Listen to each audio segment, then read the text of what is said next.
এখন মাথা লেগে গেছে, আর কত শুনবো। আমরা এই জগতের মানুষ, কিন্তু এসপি সাহেব, ওসি সাহেব, ইনরা যদি এই জগতে আসে, ওনরা দুটো কথা বলে, ওই কথাগুলো মানুষে খুব খায়।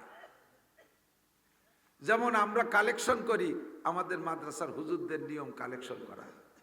আমরা কালেকশনে গেলে অত ভালো কালেকশন হয় না, কিন্তু স্থানীয় যুবকরা যদি কালেকশনে যায়, কালেকশন বেশি হয়। যেভাবে হোক বিটিরা দেয় সাইডে, কারণ যদি সরাসরি না দেয় আবার রাত্রি নিয়ে যেতে পারে, কোন ফাঁকে পাওয়া যায় না। এজন্যে যে কোনো কারণে ওকে কালেকশন। আমি এক মসজিদে জুমার খতিব ছিলাম, জুমার নামাজ পড়াইতাম।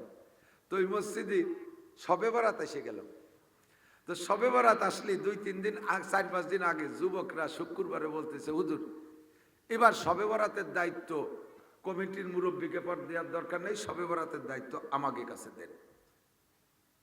যুবকরা কয় যে শবে বরাতের দায়িত্ব আমাদের কাছে দেন। আমরা বললাম কি, তার মানে শবে বরাতের ভাগ্য তোরা লেখবি? কয় না, লেখবে তো আল্লাহ, কিন্তু এই বিগত যে শবে বরাত গুলো গেছে, এই বুড়োরা যা কামা কালেকশন মালেকশন করে, সে জিলাপি 1 খান 1.5 খান 2 খান পাই, ও তৃপ্তি পাই না। এই জন্য এই বাইরে শবে বরাতের অনুষ্ঠানের দায়িত্ব আমাদের কাছে দেন। দিলাম ওকে কাছে দায়িত্ব। শবে বরাতে যে রাত, ইবাদত বন্দেগীর রাত, ঈশান নামাজের সময় ওরা দেখলাম যে বস্তা ভরে জিলাপি নিয়েছে, প্যাকেট আধা কেজি সাইজ, 500 প্যাকেট, 500-550 প্যাকেট করছে।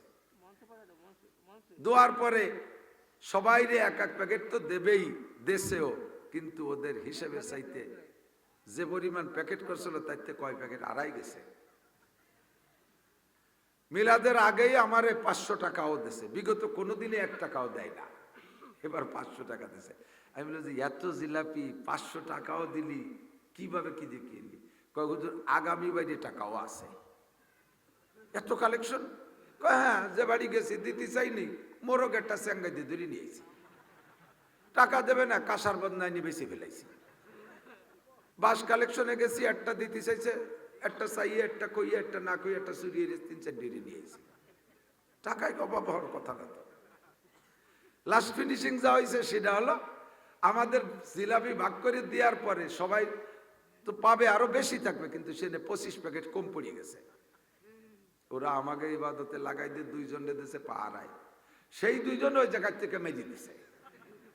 এবার যখন কম পড়ছে, শবে বরাত যাবা কোথায়, লাগিয়ে গেছে নিজেরা যুবকরা দুমা মারামারি, সব শবে বরাত তোকে ফিটির পাই দিয়ে গেছে। আমি বলি, আমি সারা জীবন ভরে ওয়াজ কইরা গ্যারান্টি দিতে পারবো না, কন্ট্যাক্ট নিতে পারবো না, পুলিশ লাইনের 500 পুলিশরা আমি নামাজি বানাইতে পারবো, এই গ্যারান্টি আমি দিতে পারবো না। কিন্তু এসপি সাহেব ওনরা যদি সকালবেলা 500 পুলিশরা লাইনে দাঁড় করে দিয়ে বলে, আমার লাইনে চাকরি করতে হলে নামাজ পড়িতেই হইবে, আমার লাইনে চাকরি করিতে হইলে নামাজ পড়িতেই হইবে, 1 ওয়াক্ত নামাজ কাজা হলে তার এই পানিশমেন্ট আছে, এমন করে একটা বক্তব্য যদি এসপি সাহেব দিয়ে দেয়, আমার বিশ্বাস ওই লাইনে একজন মুসলমান ও পুলিশ বেনামাজি থাকবে না। আমি সারা জীবন ভরে ওয়াজ কইরা একটা ভোল্টের মানুষকে নামাজি বানাইতে পারবো না। আল্লাহু আকবার। একজন মেম্বার যদি তার কাছ থেকে ভিজিএফ কার্ডের মাল নেয়, যে সকল নারী আর পুরুষ মাল নেয়ার সময় যদি, মাল দেওয়ার সময় যদি বলে দেয়, আমি খবর নেব, যদি তুমি নামাজ না পড়ো আগামীবার মাল তোমারে দেয়া হবে না। আল্লাহর ভয়তে না হলেও কমপক্ষে ভিজিএফ কার্ডের মাল নেয়ার লোভে হলেও নামাজ পড়া লাগবে।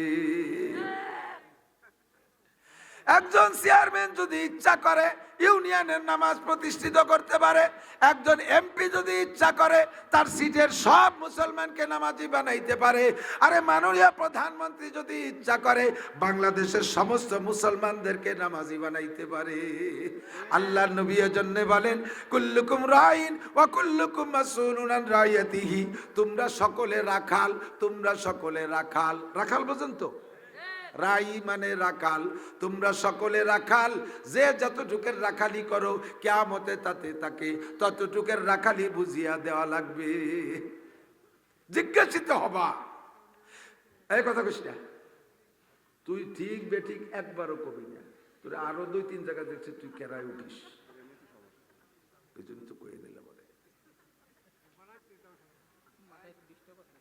সকলে রাখাল, আমি ফ্যামিলির সদস্যদের রাখাল।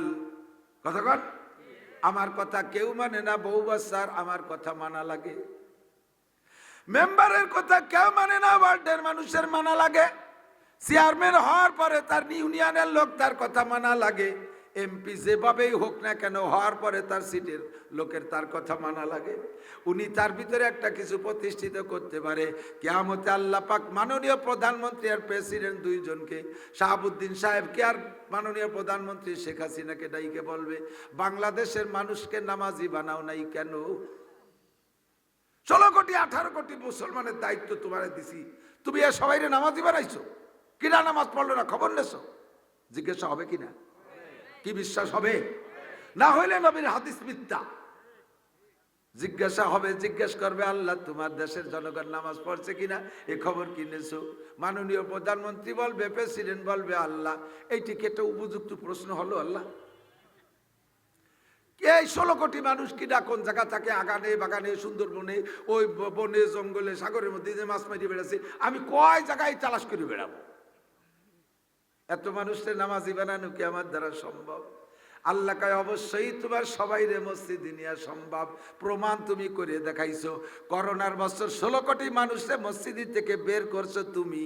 তোমরা যারা মসজিদ থেকে মানুষকে বের করতে পারো, তোমরা মসজিদে মানুষকে ঢুকাইতেও পারো। আমার নামাজিদেরকে মসজিদ থেকে বের করে দেছো, পরবর্তীতে সবাই রে মসজিদে ঢুকাই দাও নাই কেন? যারা বের করতে পারে তারা ঢুকতিও পারে কি পারে না? আরে ঢুকো বের করা যত কঠিন, ঢুকনো অত কঠিন না, ঢুকনো আরো সহজ। বলছে করোনার কারণে মসজিদে নামাজ পড়তে যেতে পারবা না, কই নেই মনে আছে না? মসজিদে নামাজ পড়তে যেতে পারবা না। করোনা হাটে বাজারে গার্মেন্টস এর মধ্যে না থাকলেও সব করোনা মসজিদে ঢুকছে, ঠিক না? বলার সাথে সাথে কি আমরা মসজিদ ছাড়ছি? ছাড়ি নাই। বহুত চেষ্টা করছি মসজিদ ধরে রাখার জন্য।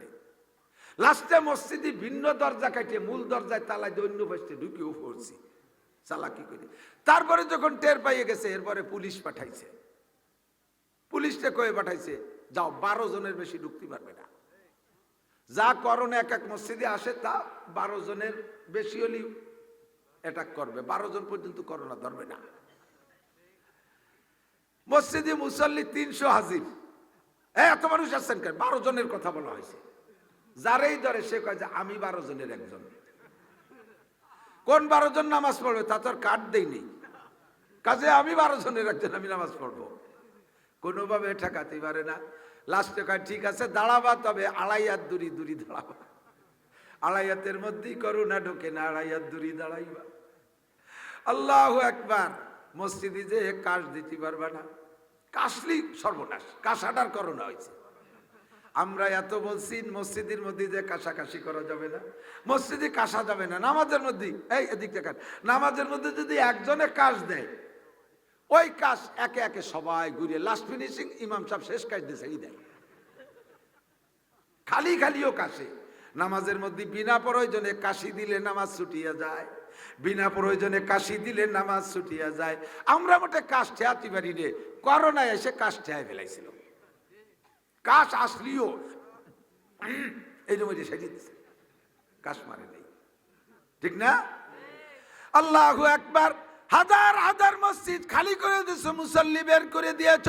যারা খালি করতে পারো তারা মসজিদ ভর্তিও পারো। খালি করার দায়িত্ব খালি করেছো, কিন্তু পরবর্তীতে মসজিদে মুসল্লি গেল কিনা খবর নাও নাই। কিয়ামতের ময়দানে ও প্রধানমন্ত্রী, প্রেসিডেন্ট থেকে নিয়ে স্বরাষ্ট্রমন্ত্রী, ধর্মমন্ত্রী, যত মন্ত্রী আছে, যত উপজেলা চেয়ারম্যান, মেম্বার, সবাইকে জিজ্ঞাসা করা হবে মসজিদ ফিরে ভরে দাও নাই কেন? তুমি শুধু ধান চাল খুদ করে এগুলো দেওয়ার দায়িত্ব, রাস্তাঘাটার কারেন্ট দেওয়ার দায়িত্ব নিয়ে রাষ্ট্রপ্রধান হইছ নাকি? আমার এ বান্দাদের নামাজের দায়িত্ব তোমার ছিল। বাঁচার জন্য আমি সহজ পরামর্শ দেই। টুঙ্গিপাড়ার মাহফিলও কইয়াছি, টুঙ্গিপাড়ার প্রধানমন্ত্রীর বাড়ির ধারে মাহফিল, সে জায়গাও কইছি। সে জায়গা তো আর অন্য দল না থাকারই কথা, একেবারে পাইকারি আমলিগ নির্ভেজাল। আমি সবাই রে হাত জায়গায় সমর্থন নিছি। জাতীয় সংসদ থেকে যদি নামাজের বিল পাস করা হয়, আপনারা একমত কে কে? বলার সাথে সাথে সবাই হাত জাগাইছে। কয় সংসদ থেকে নামাজের বিল পাস করা হবে। আপনারা হুজুর ওয়াজ করে কি করেন? আরে আমরা তো জীবন ভরে ওয়াজ করতেছি, আমরা তো আনতে পারি না। আমাদের ওয়াজের চাইতে প্রধানমন্ত্রীর একটা ওয়াজ বেশি গুরুত্ব বহন করবে, ঠিক কি ঠিক না? আল্লাহু আকবার। আমরা সবাই চাই জাতীয় সংসদ থেকে নামাজের বিল পাস করা হোক। মেলা কিছু করা লাগবে না। যদি প্রধানমন্ত্রী এই প্রথম অধিবেশনে বলিয়া দেয় সাবালেক নারী আর পুরুষ যারা আছে বাংলাদেশে মুসলমান, নামাজ পড়িতেই হইবে, আমি গোয়েন্দা লাগাই দিছি ভিতরে, এক ওয়াক্ত নামাজ ছেড়ে দিলে পাছায় 3 করে পিটেন দেওয়া হবে। মোটে 3 বাড়ি, 2,88,00,000 বছর না। শত শত পিটেন না, সাপে কামড়াবে না, বাঘে খাবে না, আর 100 বছর জেল কাটা লাগবে না। এক ওয়াক্ত নামাজের কারণে 3 দিন জেলে আটকায় রাখা হবে, আর পাছায় 3 পিটেন দেওয়া হবে। এই ঘোষণা যদি সংসদ থেকে ছাইড়া দেয়, আর এটা যদি মিডিয়ায় সার্কুলার হয়ে যায়, আর পুলিশে যদি 8টা-10টা যুবক যুবতী বেনামাজিরে পার্কেতে ধরে নিয়ে, ওই পার্কে বসে বসে যারা তসবি টিপতেছে নামাজ বাদ দিয়ে, এই যে এরকম 8টা-10টারে ধরে নিয়ে যদি পাছায় 3 বাড়ি দিয়া জেলখানার মধ্যে আটকায় 3 দিন রাখে, ভাইরাল হয়ে গেলে বাংলাদেশে কোনো বেনামাজি থাকবে না। সংসদে নামাজের বিল পাস হইলে আপনারা খুশি কারা কারা? একটু হাত উঠান। বুড়োরাও একটু চাদরের মধ্যে বেরো না। আমাদের এই হাত উঠানোতে সংসদে নামাজের বিল পাস হোক আর না হোক, মাশাআল্লাহ নামাজ আমরা উঠাইছি বলে কি মানিয়ে দেবে নাকি? কারণ যারা পাস করবে তারাই নামাজ পড়ে না। কাজেই এ কথা বলে লাভ নাই।